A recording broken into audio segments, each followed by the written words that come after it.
Oke, selamat datang kembali di video asistensi asinkronus fisika dasar 2. Oke, di sini saya mau singkat aja ya bahas soal kuis 2 ya. Ya walaupun udah ketinggalan jauh, jadi tapi dan kalian udah UTS juga tapi nggak apa-apa lah. Saya buat aja singkat di sini ya. Oke, jadi kita langsung mulai aja ya. Pertama ini kan yang soal pertama ini tentang kapasitor. Nah, di sini kalau kita lihat soalnya ada dua kapasitor AB terhubung secara paralel, dihubungkan secara paralel dengan suatu baterai sebesar 600 volt. Setiap kapasitor punya luas area 80 cm persegi dan plat kapasitor terpisah sejauh 3 meter. Yang A itu pakai udara, yang B dikasih konstanta dielekriknya 2,6. Nah, ini soal 3 itu hitung besar medan listrik pada kapasitor A. Nah, ini medan listrik ya sebenarnya simpel saja ya. Ini pakai E sama dengan V per D ya. Ya, rumus ini sudah pernah diajarkan harusnya di kelas dan di video asistensi harusnya juga sudah ada ya. Jadi medan listrik itu sama dengan beda potensial dibagi dengan panjang. Jadi kalau ada suatu apapun itu ya, misalnya plat besi atau kabel atau apa yang kedua ujungnya punya beda potensial sekian volt dan panjangnya juga sekian, maka medan listriknya adalah besar beda potensialnya dibagi dengan panjangnya. Jadi di sini karena D-nya itu terpisah jauh 3 mm, jadi ya sudah langsung aja E sama dengan V per D 600 volt dibagi 3 mm ya, 3 kali 10 pangkat min 3 meter, ini sama dengan 200 kilovolt per meter ya. Ini sesuai dengan kunci jawaban apa Adi ya. Nah, terus yang nomor 4 ini medan listrik pada kapasitor B. Ya, ini juga sama aja karena keberadaan dielektrik itu tidak mengubah medan listrik ya. Jadi medan listriknya tetap V per D. V-nya sama, D-nya sama, maka dapat hasil yang sama 200 kilovolt per meter. Kemudian nomor 5, hitung besar kerapatan muatan pada kapasitor A. Nah, karena kapasitor itu dia luasan ya, jadi dia pakai sigma. Kalau muatan volume kan kerapatan pakai rho ya. Karena luasan jadi dia pakai sigma.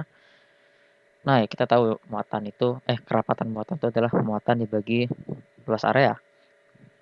Jadi sigma A sama dengan QA dibagi A, luas area. QA-nya ini kita bisa definisikan CA kali V ya. Kapasitansi dikali volt. Nah, kemudian C-nya ini juga kita tahu rumusnya ya, epsilon A, epsilon 0, A per D. Nah, gitu ya, bisa dikalikan V dibagi A. Ini A-nya bisa dicoret, jadinya kita dapat epsilon 0 V per D. Nah, V per D kan tadi ini udah dapat ya. V per D itu adalah EA, medan listrik. Jadi epsilon 0 EA, gitu aja. Nah, udah tinggal kita kalikan aja epsilon 0 dengan medan listrik yang tadi kita sudah dapat. 8,85 kali 10 pangkat min 12 dikali 200 kV hasilnya sekian.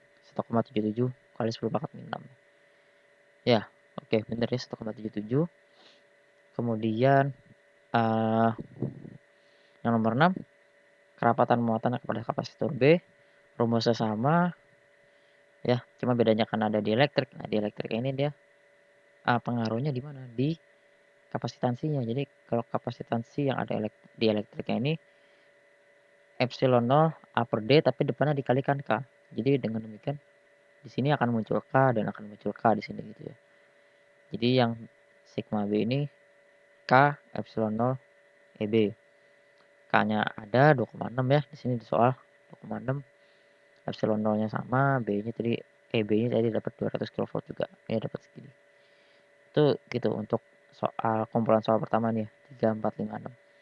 Oke, lanjut ke bagian kedua. Beda potensial sebesar 1,2 volt diberikan pada ujung kabel tembaga dengan diameter 0,04 inch. Panjangnya 33 meter. Hitunglah arus. Arus itu ya I sama dengan V per R ya, kalian tahu rumus itu. Nah, R-nya ini dicari ya, nih resistansi itu ada tahu rumusnya ya, ada di buku dan di asistensi. Rho L per A. Nah, kemudian di sini A itu kan PR kuadrat ya, tapi PR kuadrat itu bisa jadi kita ubah jadi 1/4 pi D kuadrat. Jadi bisa jadi yang sebelah kanan ini ya, ada 4 di bawah terus D-nya naik karena dia A-nya di bawah ya. Nah, jadi ya sudah, jadi kita dapat I sama dengan pi V D kuadrat per 4 Rho L.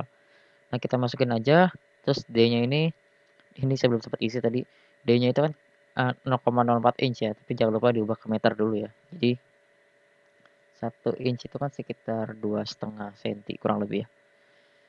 Tinggal diubah ke meter, nanti dimasukin ke sini. Ini diameter dalam satuan meter gitu ya. Kuadratin dibagi dengan 4 rho. Rho ini dari mana? Rho ini rho-nya tembaga ya. Sebenarnya harus tidak dihafal sih, harusnya dikasih tahu. Tapi mungkin kalau karena nih kalian open catatan atau open book mungkin nggak ada masalah. Atau kalau kalian jawab dalam ada rho-nya di sini boleh kok. Terus dikali dengan panjangnya 33 meter, kita dapat 1,74 ampere. Kemudian nomor 8, hitunglah energi panas. Energi itu satuannya sama dengan daya P. Jadi sebenarnya ini sama saja dengan nanya daya. Energi panas yang terdisipasi itu sama dengan daya disipasinya. Jadi ya daya itu V kali I. Jadi P sama dengan V kali I. V-nya tadi 1,2 volt, I-nya tadi kita dapat 1,74 ampere. Kita dapat jawaban 2,09 watt gitu ya. Mungkin sedikit hal yang harus di garis bawahi, kalau jawaban kalian nggak sama persis dengan kunci jawaban apa ada itu nggak apa-apa kok. Karena kan tetap saya periksa pakai manual, dilihat dari coret-coretannya gitu ya. Jadi kalau misalnya tadi yang saya bilang tadi ya, jangan jawabnya ada row-nya tapi sebenarnya rumusnya benar, cuman nggak tahu row-nya aja berapa, itu nggak ada masalah.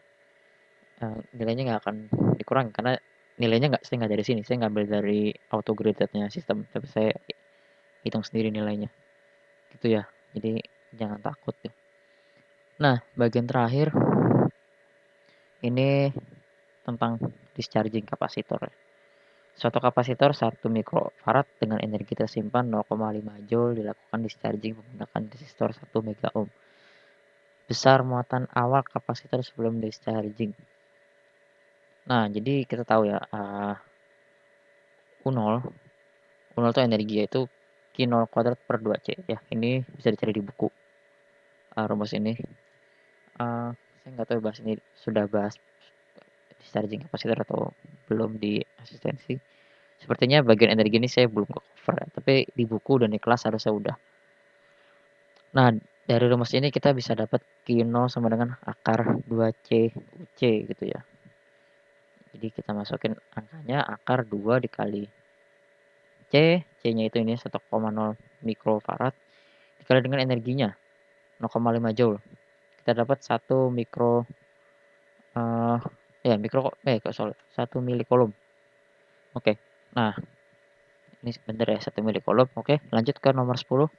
Besar arus pada resistor sebelum discharging dalam miliampere. Nah, ini rumus ini juga ada di buku ya. Jadi harus ingat-ingat aja gitu loh. Kalau tegangan arus awalnya adalah Q0 muatan awal dibagi dengan tau. Tau itu adalah ini ya, constant time yaitu R kali C. Nah, itu sudah kita masukkan saja tau sama dengan R kali C, kita dapat 1 detik ya. Ini 1 S, 1 detik. Jadi I0 sama dengan 1 milicoulomb dibagi 1 S sama dengan 1 miliampere. Gitu ya, benar ya. Oke, yang nomor 11. Besar tegangan pada kapasitor sebelum discharging. Oke, ini juga dari persamaan discharging ya. Kita bisa dapat V sama dengan Q0 per C kali E pangkat min T per tau. Ya di sini kita coba masukin aja Q0-nya kan udah dapat, C-nya tadi ada diketahui, E pangkat min T karena dia sebelum discharging jadi waktunya 0 ya. Jadi E pangkat 0 kan 1, jadi tinggal ini doang nih yang dalam kurung doang. Nah, ini dapatnya 1 besar ya, megavolt. Itu 1 juta volt dapatnya. Bener ya, 1 M volt. Dan terakhir, nah ini sedikit yang perhitungan saya agak beda tapi nggak jauh beda sih dan harusnya benar-benar juga ya. Jadi ditanya waktu yang dibutuhkan untuk mengosongkan kapasitor sebesar 66%. Nah, jadi dari rumus ini Q sama dengan Q0 E min T per tau. Saya pindahin Q0 ke bawah, kiri bawah ya. Terus di ruas kanan sisa E min T per tau. Nah, ini saya learn-kan. Jadi kirinya learn Q per Q0, kanan min T per tau. Taunya saya pindah ke kiri gitu ya. Nanti sisa dapat T sama dengan tau dan Q per Q0 gitu ya. Nah, kan tadi dapat diminta kan ketika kapasitornya 66,67 dari kondisi awal gitu ya. Nah, ini saya masukinnya Q gitu. Muatannya lebih sedikit gitu ya. Nggak tahu sih ini apakah cara ini diperbolehkan ya, tapi semestinya boleh sih ya.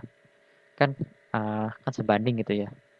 Ya ini sebenarnya cara apa ngakalin sih, mungkin cara cara benerannya ada yang lebih spesifik gitu ya.